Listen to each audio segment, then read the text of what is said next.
కృత్రిమ మేధ లేదా ఈ ఆర్టిఫిషియల్ ఇంటెలిజెన్స్ అనేది రైతులకి, వ్యవసాయ ఉత్పత్తిదారులకి ఎలా ఉపయోగపడుతుందో చూసినట్టయితే, వ్యవసాయ ఉత్పత్తిదారులు కృత్రిమ మేధను అనేక విధాలుగా ఉపయోగించుకోవచ్చు. ఉదాహరణకి డ్రోన్లు, శాటిలైట్ ద్వారా వచ్చే ఇన్ఫర్మేషన్ని ఏఐ టూల్స్ ద్వారా ప్రాసెస్ చేసుకుని అప్లికేషన్స్ ద్వారా వాళ్ళు ఆ పంటలని నిరంతరం పర్యవేక్షించుకోవచ్చు. తద్వారా తెగుళ్ళు, వ్యాధులు ముందుగానే గుర్తించి వాటికి సంబంధించినటువంటి నివారణ చర్యలు కూడా తీసుకోవచ్చు.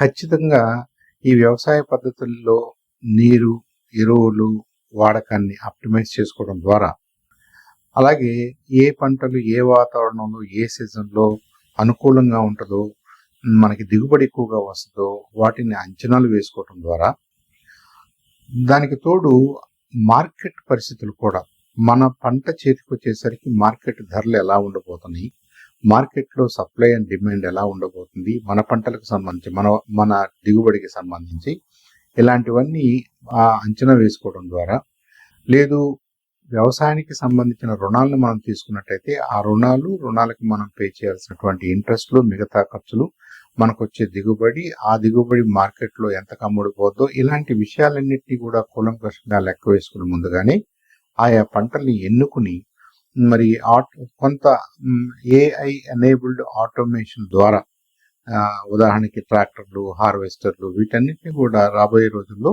ఏఐతో ఎనేబుల్ చేస్తారు. కాబట్టి వాటన్నిటిని వాడుకోవడం ద్వారా కూడా దిగుబడిని పెంచుకోవచ్చు, ఖర్చులు తగ్గించుకోవచ్చు, పంటల్ని లాభసాటిగా, వ్యవసాయాన్ని లాభసాటిగా మార్చుకోవచ్చు. దీనికి సంబంధించిన మొబైల్ యాప్లు ఇప్పటికే చాలా ఉన్నాయి. ఇక ముందు చాలా అందుబాటులోకి వచ్చే అవకాశాలు కూడా ఉన్నాయి.